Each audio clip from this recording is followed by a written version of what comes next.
Hey all, just letting you know, I've got the crank sensor back in the beast and everything now. She's all running and driving, there's no lights on the dash. She's up for sale if anyone wants to buy it. As is, where is, at the moment. Roadworthy people are too busy these days. Waiting for that. See if it passes or not, if it doesn't sell beforehand. Right, it's running and driving V6 Holden Captiva maxx, number 5. It is a 2006 model. She's all running and driving, which is pretty good. It's not registered, so I can't take it for an actual road test or anything like that, but if it passes the roadworthy, I may put 6 months rego on it and give it a go. If it doesn't sell beforehand, drive it around and yeah, just keep playing with it. I done a power steering pipe, what was leaking as well, the metal one. It's a return one, I think it's metal into rubber and then rubber into metal, all that jazz. And it's got a bit of an air leak, so the power steering's got a bit of a bind to it at the moment. Hopefully that works itself out. I have to drive it around a little bit in the yard and stuff and lock to lock. But yeah, I'm just learning as I go, playing around with it. Seems to drive fine, no lights come up on the dash like what was on it. Had I think the scan tool didn't read that it had any other problems, but on the dash it had hill descent, it had squiggly line for traction stuff, I suppose, I guess that one is, and it had another squiggly one with a line through it on the dash. Also had the little SUV car with a spanner inside of it on the dash.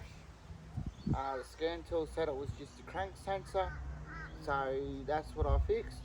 What a pain to get to. Very, very hard to change. You need a 10mm long spanner to undo it and drop all the co-frame down and everything like that. A lot of work to do it. Pulled it out, put a new one in. Put the new one in was pretty complicated because you're doing it blind. Can't see where the hole is to put it in, but it's all in now. Use some screwdrivers and stuff in this little tiny gap like that, and yeah, it's not much room to play around in that, but it's in there now. Hopefully it's all good. It started with, no, I didn't put a scan tool on it. I put it together, dropped the car back on the ground again, start the car, and it's nothing was on the dash. I didn't clear no code for the scan tool, never did any of that. Just hooked the battery back up, fired it up, and just drove it around the yard. The only way I'm a bit concerned of is the fuel gauge is a bit of a weird one, because before I parked it up it had half a tank. When I dropped it back on the ground again, hooked the battery up, took it for a drive, it was on E, the light come on saying it's out of fuel. But I've just put in probably 15 litres in the tank now. It's showing half a tank for some reason. I've drove it around in the vacant block next door and here in the yard, backwards and forwards and stuff. Had a bit of fun, just going backwards and forwards, just check it all out, make sure that it doesn't come up with anything on the dash. It seems to have plenty of power, seems to drive fine. Just in the yard, you can't go too far. It's only small here in town. But it seems to be going good. Hopefully it's all good. It's electronic stuff. Everyone chucks about Captivas. It doesn't matter what car you drive. You always have ECUs and body control modules and airbag computers. Doesn't matter what you drive these days, you're always going to have computer problems coming up all the time. You need a scan tool, and the dearer the scan tool you own or can get a hold of, even pay a mechanic to come, the better it is. I've done a lot of research on scan tools. It is a lot better if you can get a scan tool what is dearer, because it has more information built into the scan tool. And you look at the memory of the scan tool, bigger the memory of the scan tool, more information they have in them, the more programming stuff you can do with them, and program your ECU and your body control module into the key. I don't have anything like that. I've only got about a $750 computer, and then I got a $15 eBay special. But those things, I've got a diesel one with the round circle one. It does petrol and diesel. That one, it's only about $125 one. That one. I've got a couple of cheaper ones there, but I would like to buy a more of an expensive scan tool, like a $2,500 one eventually over time, to keep playing with my hobbies of learning more about diagnostics of electronics in vehicles, as this is the new day and age of vehicles now. I know a lot about the old system, you know, points and spark plugs and coils and stuff. That's all pretty easy, that stuff. Carry a set of points with you, and a distributor cap and a rotor button in the glove box or in the boot, and a belt, you know, and a radio hose, a couple of radio hoses. You know, you're pretty well fail safe with an old car. These newer cars, they're more, you might as well have RACQ, because you cannot fix them on the side of the road if you break down. But the lights on the dash mean there is a problem with the system, how they run.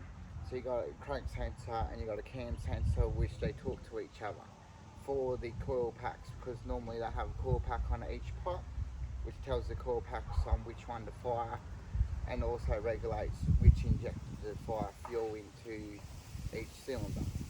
So hopefully that information all helps you out. I like to just play around with them, check them out.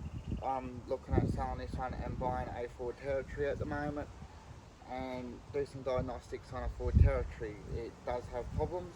I have seen it. I've saved it on Marketplace. I hope to maybe sell this one and buy a Ford Territory.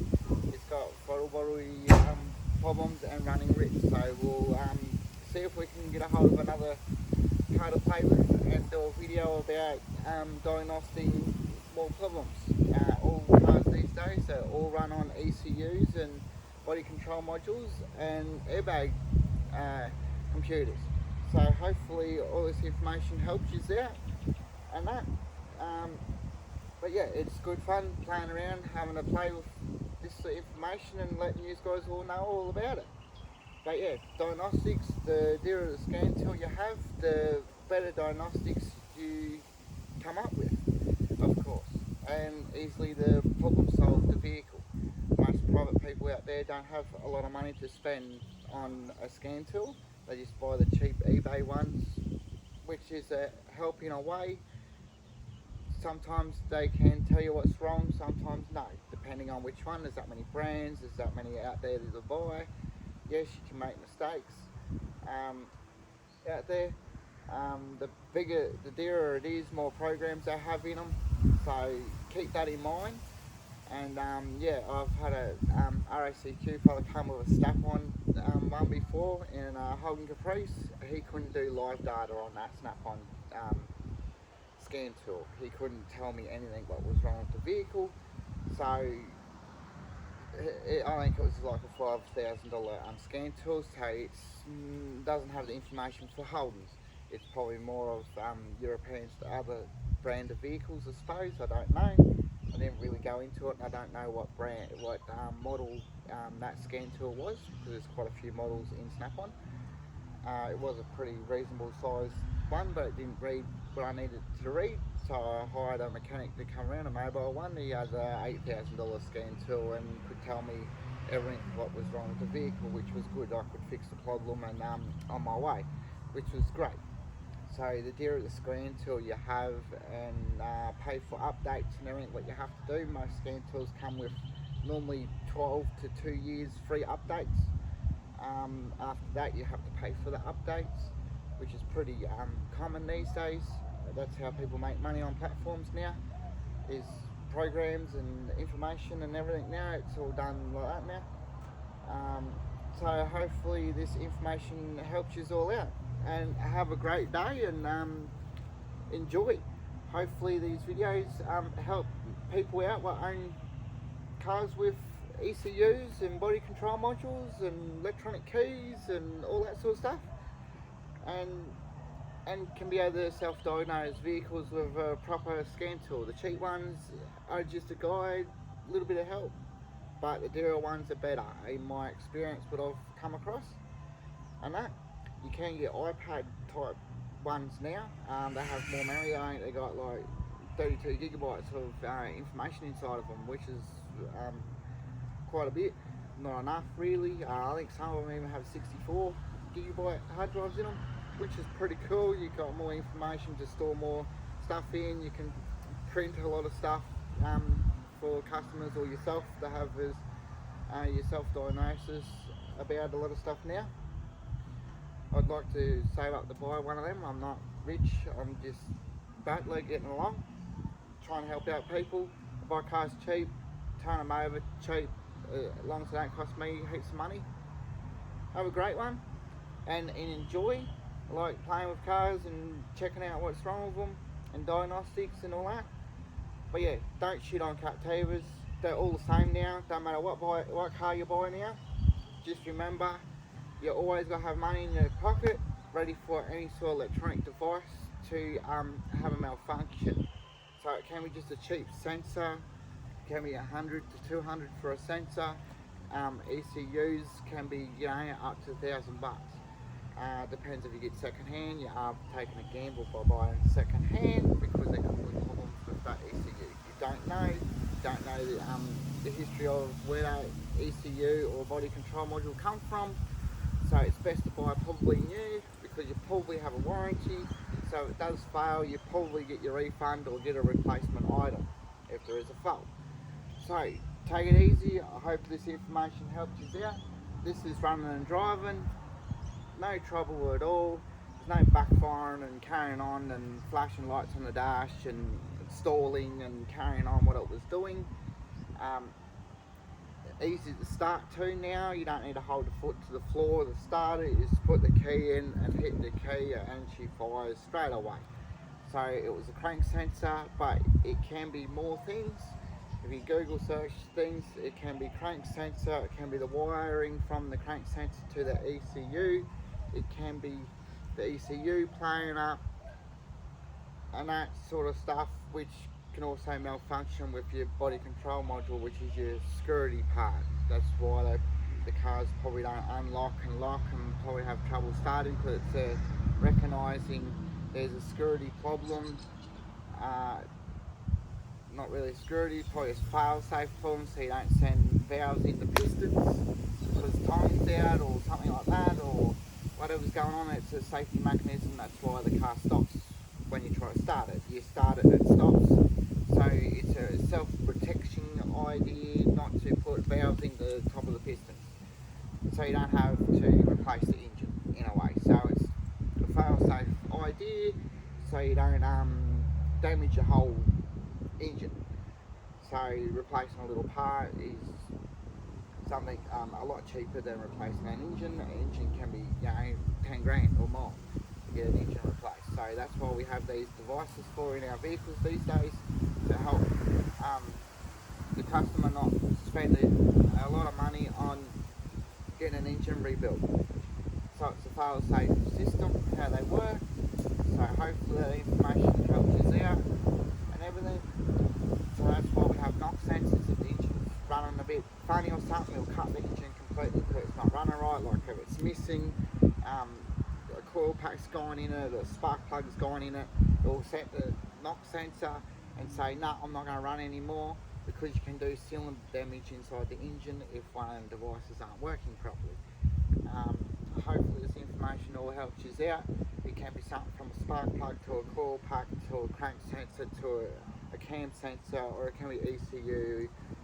It just goes, the list can go on, and can cost you a lot of money if you don't keep the maintenance up to your vehicle. If you keep the maintenance up to your vehicle, you'll know that coil packs are probably being replaced so many thousand Ks ago. You'll know spark plugs have been done so X amount of Ks ago, and you'll know what's been done to your vehicle, so then you know that there's something else probably done with it. Maybe timing chain is worn out, it's stretched, or timing belt. Some of them have belts these days.